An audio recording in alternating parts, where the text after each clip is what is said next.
This video will walk through installing and using the Open Force Field Toolkit. Right now, I'm going to be showing how to install version 0.2.1, but these instructions should stay the same for the foreseeable future.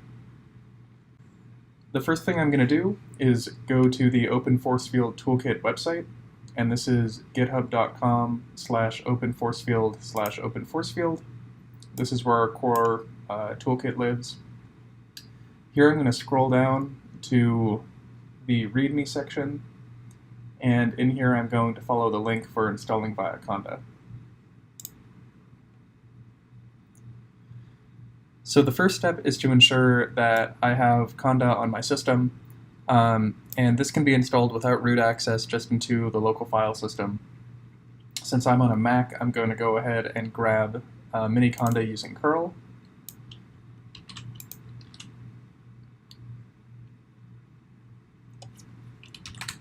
And now I have that installer in the current directory. And then I'm going to install miniconda in this directory. So here I'm going to go a little bit off of what's here and install into a custom location.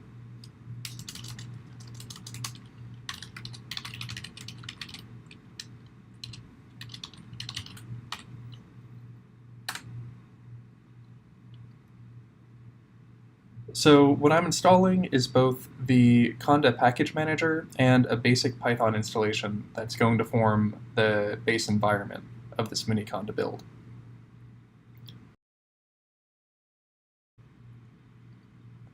Now we need to activate this Conda environment. So even though it's installed, it's nowhere in my path. And if I look at which Python, I'm still showing my system Python. Previously, Conda would have you just put its binaries directory in your path, but that would still lead to some really interesting environment resolutions.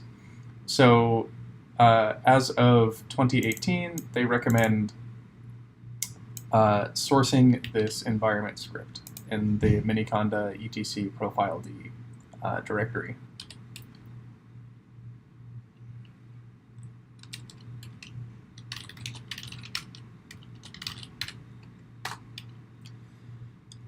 Now, this doesn't change the location of my default Python, so you can just put this command, the source command, into your bash RC with no consequences.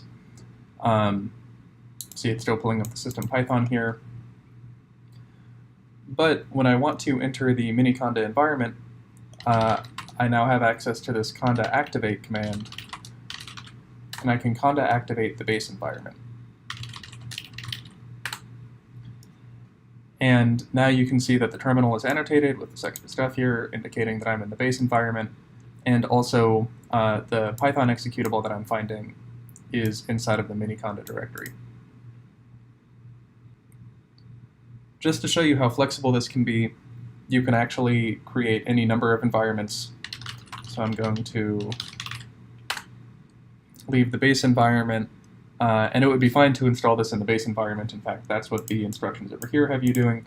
But just to show that this can be flexible, I'm going to create a custom environment.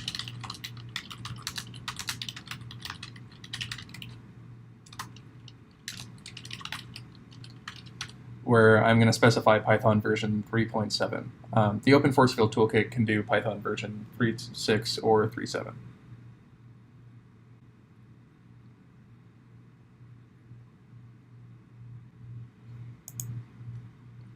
All right, I'm going to hit OK for this. So these are all the basic libraries for the Python 3.7 that I'm installing.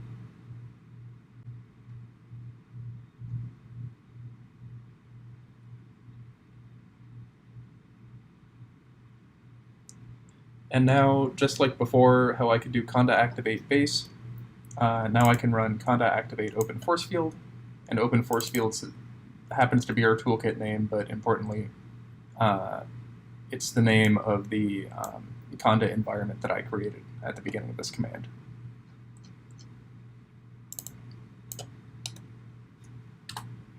So go ahead and do that. If I try to resolve where this Python is, now it's inside of this open force field environment. And you're free to make as many of these environments as you want for different projects or different versions or what have you. So now I'm going to install the release build of the open force field package, and these live on some custom channels. The open force field toolkit currently lives on the Omnia channel, and then several of the dependencies live on the Conda Forge channel. So I'm going to basically add these channels to the places where we can pull packages from. And here I already had a Conda on my system, but you probably won't get these messages. And now I'll go ahead and run conda install open force field. So conda packages live on specific channels, and these channels can set their own policies for intercompatibility and software standards.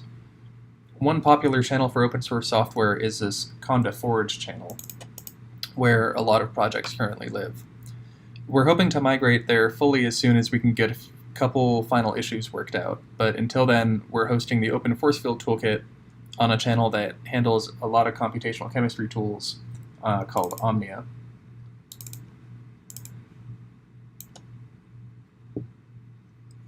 So I'm going to go ahead and proceed with this install.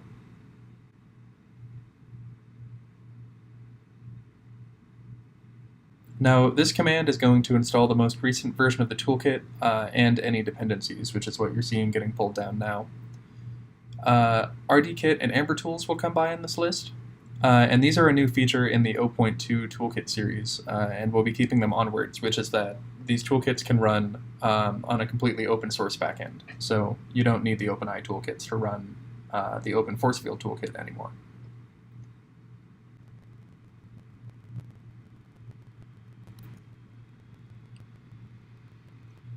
Optionally, if you do have a valid OpenEye license, you can install their toolkits here. If the OpenEye toolkits are available, the Open Force Field toolkit will leverage their functionality to do things like partial charge calculation and conformer generation, and also basic cheminformatics things like smirks matching.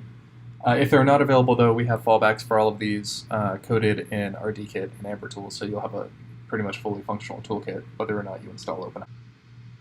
Now that the toolkit is installed and we have the Conda environment activated, I think one good way to jump into how the toolkit can be used is to access the examples. Our examples live in our code base in this example subfolder, and to get this onto your computer, you can either git clone from this web address, or you can just download the zip file. So I'm going to go ahead and git clone.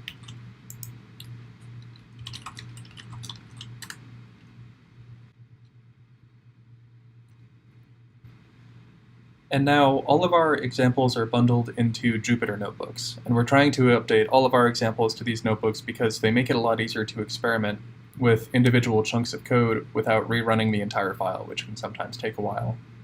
So I really like using them for kind of learning new code bases and experimenting, and also like prototyping what I want in my production code. And then when I'm done, I'll usually copy my code out into a traditional Python script or into the functions that I'm going to be using for production.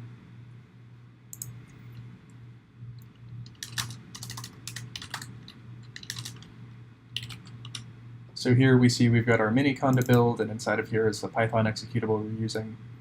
And then we also have the source code for the open force field toolkit.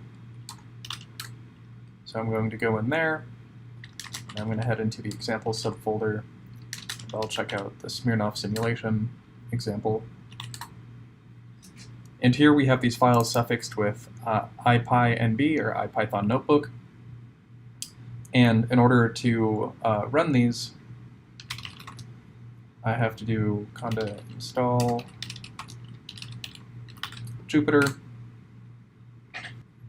We can actually take a static look at these notebooks just on GitHub. So GitHub now has support for showing the contents of Jupyter notebooks. I'm going to go ahead and let this proceed.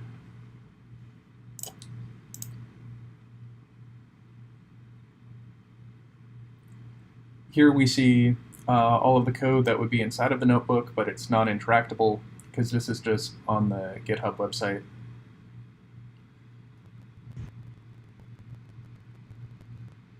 All right, and now I can open up an interactable version of this notebook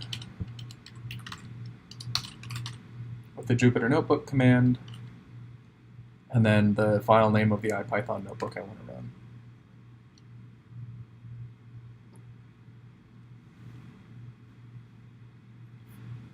This starts an interactive Python session in my web browser. So for example, these import commands, now I have the code block selected by clicking in it. I can hit this run button, and it's going to inform me that I couldn't load OpenEye because I didn't install OpenEye. But that's okay. Everything will be run using our Toolkit Amber tools on the back end. And basically, I can proceed through these blocks of code, and in some of these places, we leave alternatives for if you want to do different stuff, or if you want to supply your own files, we leave some template code. And I can more or less march through this, and I'm actually going to hit Shift-Enter to proceed through the cells.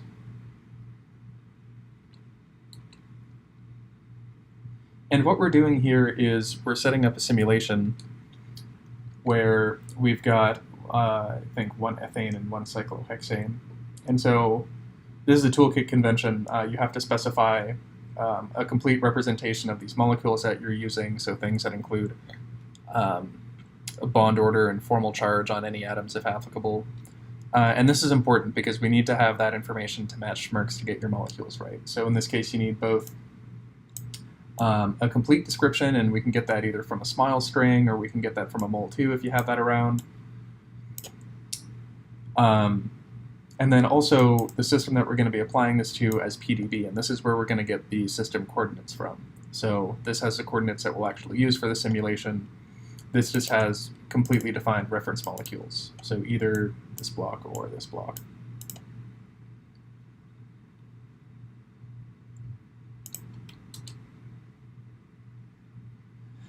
And here, those of you familiar with Amber tools might notice that SQM just ran in the background with antechamber. And this is generating the partial charges on our molecule.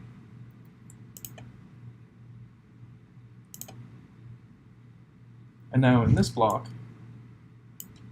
we're using OpenMM to drive a simulation. And so here we can define all of our simulation relevant variables using Python. And we use SymTK units for the time being to specify the simulation conditions. And if you like, we have other tutorials that show you how to export these systems to Amber or GROMACS if you're more familiar with using those engines. Okay, so we've set up the simulation, and now in this box we're going to run it.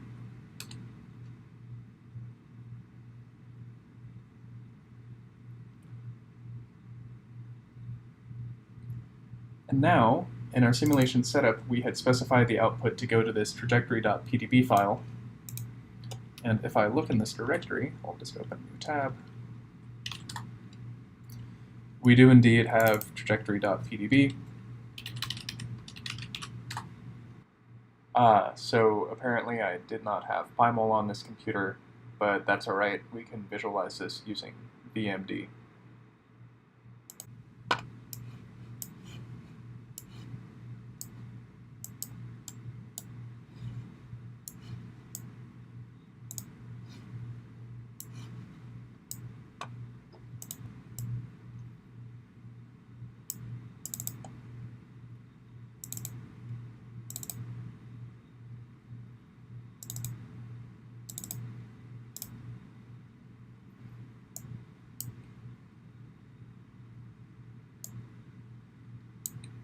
Great. And here is our trajectory.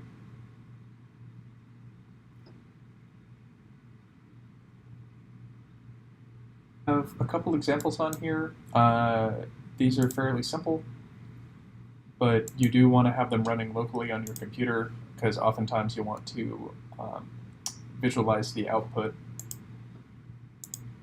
There are a few examples that we've managed to get up onto Binder. So it's one of these two. Here we go. So these examples that are on Binder will basically run the same things, but on a computer up in the cloud. So this is another one of the notebooks that came bundled in the code base, and if you don't feel like installing all of this on your computer, you can run some of our examples right now on this Binder website, but it runs a little bit slower because it's free.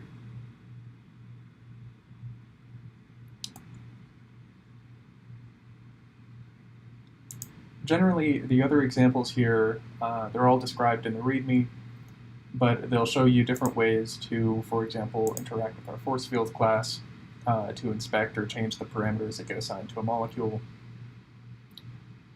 So here we can take a specific bond and change the K or the angle value for it, and then run an entire simulation with that parameter set of modifications.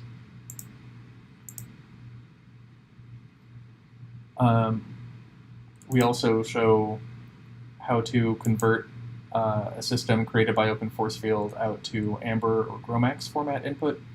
And so these are things that we imagine that you could probably adapt to your own workflows. If there is additional functionality that you'd like us to add to the toolkit or examples for workflows that you'd like to see, feel free to add those to our issue tracker or to contact us on the Open Force Field Slack. This issue tracker is probably the best place for requests at this point. Thank you for your time, and I hope you enjoy using the Open Force Field Toolkit.